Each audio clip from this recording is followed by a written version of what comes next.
we go. It's time to go temple building from the inside out. Many of us know that physical and mental health play a direct part in spiritual health, but we may not know how to bring it all together. Well, here's your host, Desiree Fletcher Carruthers, as we go temple building from the inside out. Welcome, everyone, to Temple Building from the Inside Out on KPOG, Power of God 102.9. I'm your host, Desiree Fletcher Carruthers, and today is Monday, October 28th, and I just want to thank you for joining me again today. If you are listening in via Facebook, please feel free to comment and send me your questions. I will try to get them as best I can, and if I can't get to them today, I will get to them next week. If you're tuning in directly and you want to take Temple Building with you, KPOG, check us out on the TuneIn or KPOG apps and carry us with you wherever you go. And just make it a great, healthy, fun-filled day. So last week, I said that we were going to dive into metabolism, and voila, today we are taking that plunge.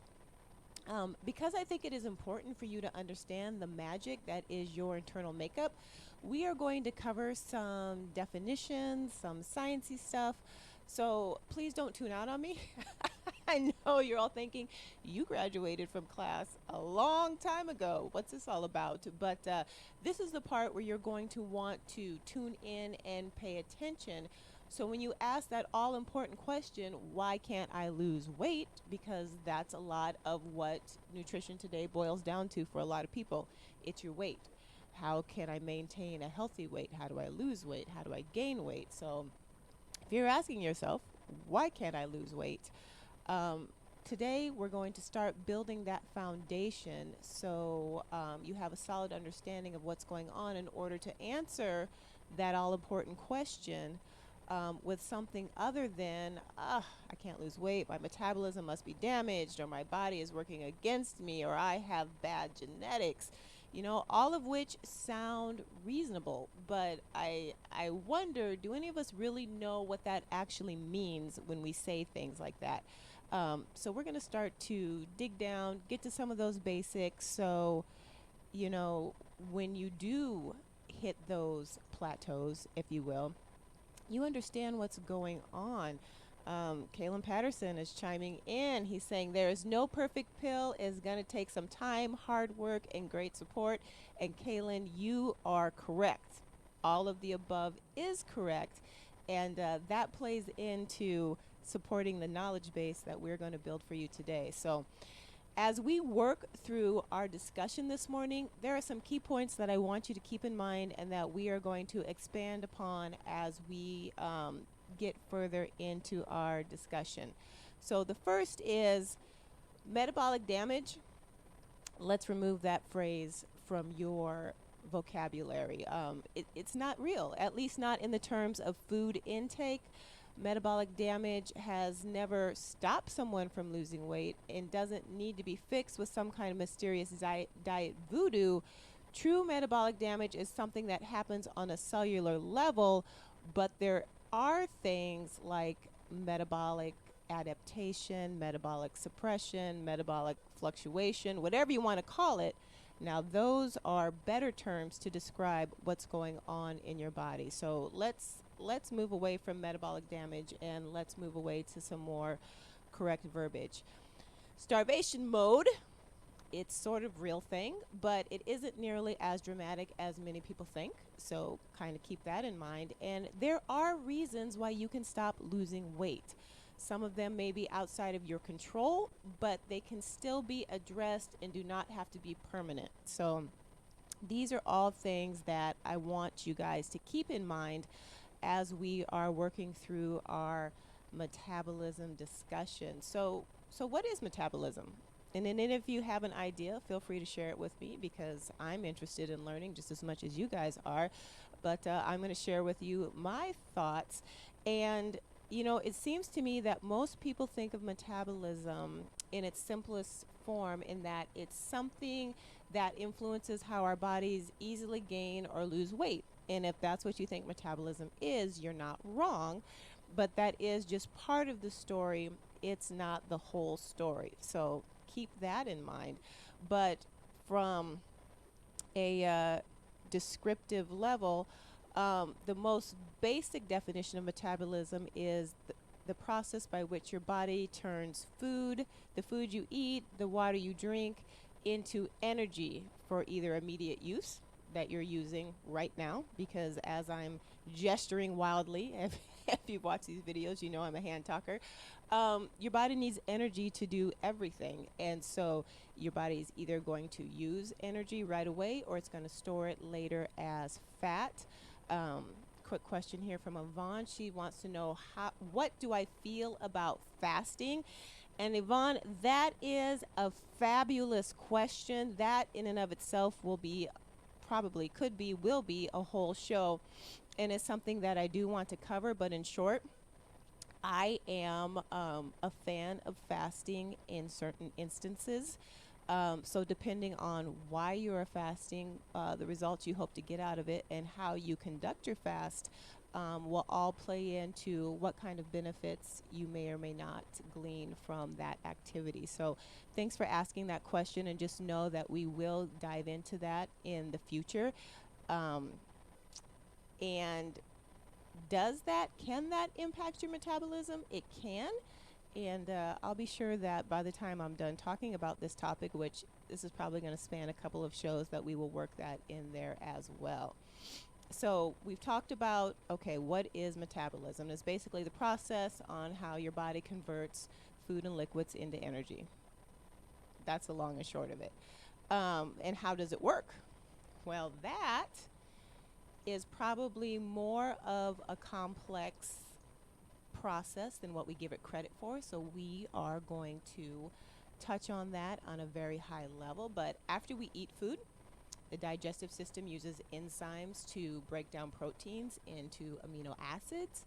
It turns fat into fatty acids and carbohydrates into simple sugars, and there's more than one type, but glucose is generally the most common. And then the body uses any and all of those, so amino acids, fatty acids, glucose, it uses those as energy sources. And then these compounds can be absorbed in the bloodstream, which is then carried to cells, which then can be used by the body as energy, as we discussed, or stored in body tissues, especially the liver, muscles, and body fat. And we all know about the fat part, don't we? But it's and fat is not bad. Your body needs it. Your body needs it to function. You need it for health, but sometimes we just have a little too much of it, and that's usually the crux of the problem here. So metabolism is a balancing act that involves two primary activities. So you have what's called anabolism, which is building up body tissues and energy stores, and then you have, oh, I always go wrong with this, but catabolism. I always want to say catabolism, but I guess it could be catabolism, catabolism. You know, folks, somebody help me out here. We'll stick with catabolism. We'll stick with the C. But it's breaking down body tissues and energy stores to get more fuel for the body function. So as I said, I know we're going through some pretty basic stuff here. You're not going to remember all of it, but I feel it's important that you at least heard it once. And then as you hear it going forward, your memory recall will kick in, and you'll be like, oh yeah, now I know what they're talking about when they say anabolism or catabolism. So there we have it. So anabolism is about building and storing. It supports the growth of new cells. It helps you maintain body tissue. And it also works in the function of storage of energy for future use. So in anabolism, your body is taking small molecules and turning them into larger, more complex molecules of macronutrients, so your carbohydrates, proteins, and fats. And then catabolism is more of if you think of anabolism as building up, then catabolism is more of a breaking down. It's a process that produces the energy needed for the activity in your cells. So cells will break down the large molecules, okay, so those carbs and fats that we talked about, and they break those down to release energy. So a key point to kind of think of here is the body will break down any source that it needs for energy. So it likes sugar first and foremost. That's the first form of energy that it likes to use the most. So there are your carbs. And then fat is another popular one. But what most people don't understand is that your body will also break down lean tissue or protein if it needs to for energy. So the body has its preferences of what it likes to use for energy, but it can use all of those if it needs to. So when it's breaking down your carbs, your fats to release the energy, this provides the fuel for anabolism, and this heats the body and enables the muscles to contract and move, and those are also other great benefits of what's going on in your body. So metabolism is not just how your body will either allow you to gain or lose weight, but it's a very complex function. There's things that are building up, they're breaking down, they're turning this into energy, they're turning that into energy, they're storing this, they're releasing that. So just know that your body is, yes, thank you, Kaylin, catabolic. You've got it. Your body is working, and it was made in a very specific and wondrous fashion, and everything has its place and it has a job to do, and it all works together to create and maintain the beautiful person that is you. So as complex chemical units break down into more simple substances and uses those as energy, what's left over as waste is then passed through the skin, kidneys, lungs, and intestines. So there you kind of have it. Food comes in, it gets broken down, it gets dispersed, and then whatever we don't use as energy or we don't store as fat, whatever waste products are left, it gets pushed out through the body. And then there are hormones that regulate the metabolism, which I'm not going to get into today because hormones are a whole nother discussion. But suffice it to say, as I was saying earlier, metabolism is a complicated process. It's a complicated chemical process as well. And we might touch on that a little bit later, maybe next week. I'm not sure yet. We'll just see how far we get today and how well this discussion goes. But so we've kind of walked through the very basic science of what your metabolism is and how it works. And as we had stated earlier, in its most simple form, people associate with your metabolism with how easily our bodies gain or lose weight. And that brings in the discussion of calories, which a lot of us understand. A calorie is a unit that measures how much energy a particular food provides to the body. So, for instance, a chocolate bar has more calories than an apple, so it provides the body with more energy. And sometimes that can be too much of a good thing. So just as a car stores gas in a gas tank until you press on the accelerator and move the fuel to the engine, the body stores calories. So if we're not using calories, if we're not using energy, we're storing it, and that's primarily as fat. So if you overfill a car's gas tank, the fuel spills onto the pavement. And likewise, if you eat too many calories, then they are going to spill over in the form of body fat. And how the body burns calories, or the number of calories that it burns, that is determined by a lot of different factors. That can be based on exercise, the amount of fat and muscle that you already have in your body makeup, your basal metabolic rate, which is a measure of how much energy your body burns when you are at rest. So basal metabolic rate is also a BMR. Genetics also play a key role in that, and that's part of the discussion that we're going to have on this as well. So because we understand calories, it's easy to think that metabolism is only based on that, but it's not. And it's also easy to think that, well, because our body isn't losing weight, then there must be something wrong with the way that my metabolism is burning calories. But what people don't know is that a very common reaction of your metabolism when you start losing weight is that your metabolism will slow down. Ta-da! I bet you weren't expecting me to say that, because everybody's like, well, our metabolism, it's broken, we need to speed it up, we need to speed it up. Well, you know the faster your metabolism works, the more calories it burns. Yes, but typically the heavier you are, the harder your body has to work, and so the faster your metabolism does work. And so once you enter into a caloric deficit, so when you start eating fewer calories in an attempt to lose weight, then your body is going to adapt. So that's where you get the terms metabolic adaptivity or metabolic fluctuation, metabolic suppression. So as your body adapts to your new caloric intake and the amount of stress on your body, because as you're heavier, your heart has to pump more blood, your body has to carry around more weight. There's just more work that your body has to do in general. But as you start to bring some of that weight down, your body doesn't have to work as hard, it doesn't have to use as much energy, so therefore it adapts to what your new normal is. And that's a scary thing. I mean, if you think about it, when people are attempting to lose weight, they don't want to hear that their metabolism is slowing down. Oh my gosh, why would I do something that's going to slow my metabolism down? I want to speed it up. I want to burn more. I want to have, more weight loss now. And I can only have that if I have a faster metabolism. And that's just not true.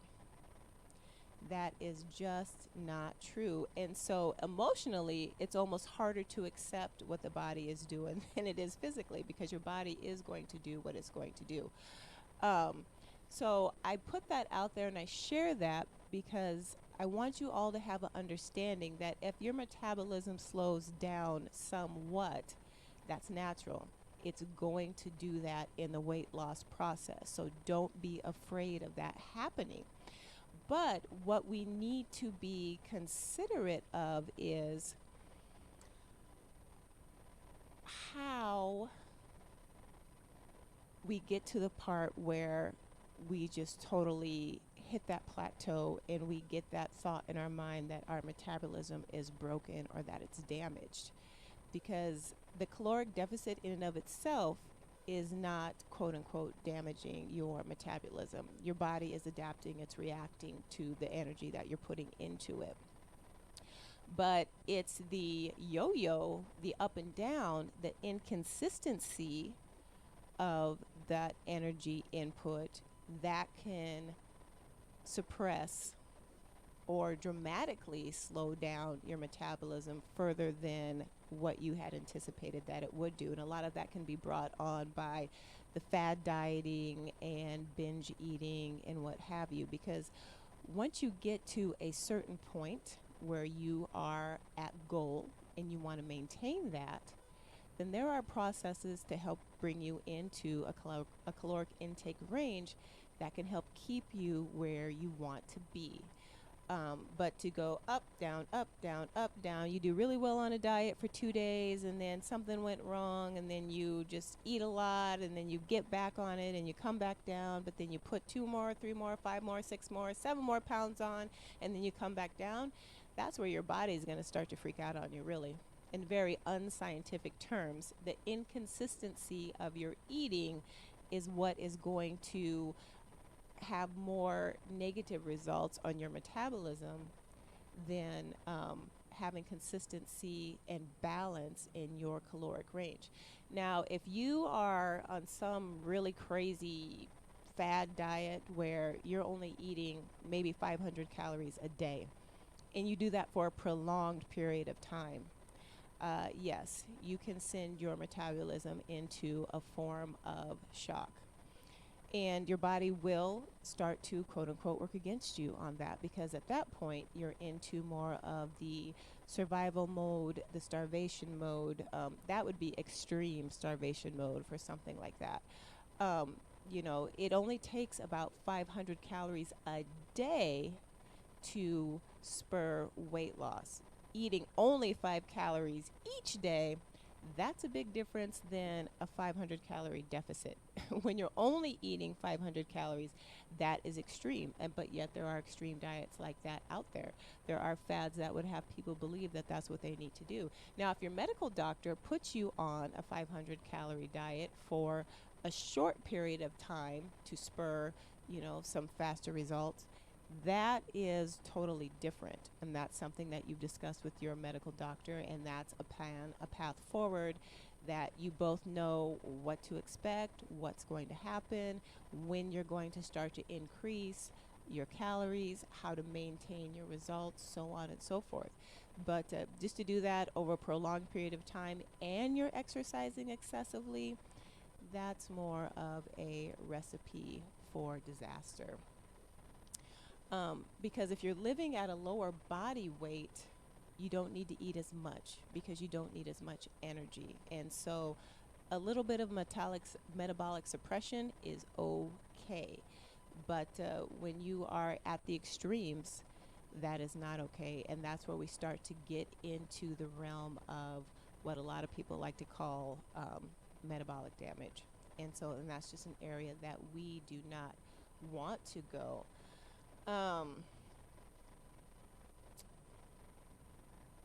So the key point there is your body will adapt, but the adaptation is okay. And so don't be afraid of it. And don't be afraid of food either. That's the other part of this. You need food, you need energy to support your metabolism. And we're not really talking about cheat meals today. We will get to that part of the discussion. But sometimes a little bump up, a little spurt in food, some more energy than what you're normally eating can help to fire up that metabolism again. To say that does not mean I am advocating binge eating. I am not advocating that at all. So don't go there, because that puts you back in the yo-yo. But there are ways where you can have a small bump up in your calories to help keep things moving along, and bust through that plateau that you might be facing, without going to extremes. Because part of it is controlling your intake and consistency to keep the healthiest metabolism going possible. So those are all things that you need to take into consideration. Starvation mode that I had referenced earlier, that's more just a phrase. So when you are in a caloric deficit, so when you're eating fewer calories than what you normally would because you are pursuing weight loss, your body is then saying, oh my gosh, I am not taking in as much as I used to. What's going on? I'm quote unquote starving. Well, we all know you're not physically starving, because to starve is to have nothing whatsoever to the point of death. But your body is taking in less than what it's used to, so that's your quote unquote starvation mode. It's a very harsh term. We deal a lot in harsh terms in food and nutrition. That's surprising to me. I don't know why, because you have metabolic damage and starvation mode, and why on earth would anybody want to sign up for something like that? I don't know. So I think we need to keep things in perspective and think of things as they are in reality. So starvation is not even close to starvation. Maybe deprivation is a better word. Neither of them are very fuzzy, but it accurately describes what is going on. And it's not as bad as one might think. To decrease your daily caloric intake by 300 to 500 calories actually is not that terrible, depending on the number of calories you started with to begin with. So you just have to keep that in perspective. I mean, if you think about it, a can of soda has what? Over a couple hundred calories? I don't know, something. I would have to look that up. I don't drink pop on a regular basis. So hold on here. I'm going to look this up. We're going to see calories in a Coke. And okay, so one can of pop has 150 calories in it. And if you drink between 3 to 5 cans a day, I mean, there's 500 calories right there. And you're just drinking that on top of everything else that you're eating. And that's typically a 12 fluid ounce can of beverage. So if you have a Coke in a glass, or you're getting a large glass from, your favorite gas station, then you've probably got at least 2 to 3 servings in one cup, more than likely. So if you even cut out even half of your pop, depending on how much of a pop drinker you are, you've already hit that 500 calories. So it's not it's not this crazy thing that people think dieting is. It doesn't have to be. What you need to be is informed and have an understanding, and then that goes a long way in your success rate and just knowing how to handle this process that you're in. So, with that being said, folks, hopefully you've all got a good basic foundation of what your metabolism is, how it works, how to view the terms metabolic damage and starvation mode. And we're going to dive into this even more next week, so we have a better understanding of how to metabolically position ourselves so that we can have the best success in weight loss and maintaining our health. And Yvonne, we're going to get to that fasting question. Don't you worry. Kaylin, thanks for your feedback. And that's what I have for this week, folks. So please share this with someone who you think can benefit from just having these tools in their toolbox. And we're going to continue this discussion, and I will see you again next week.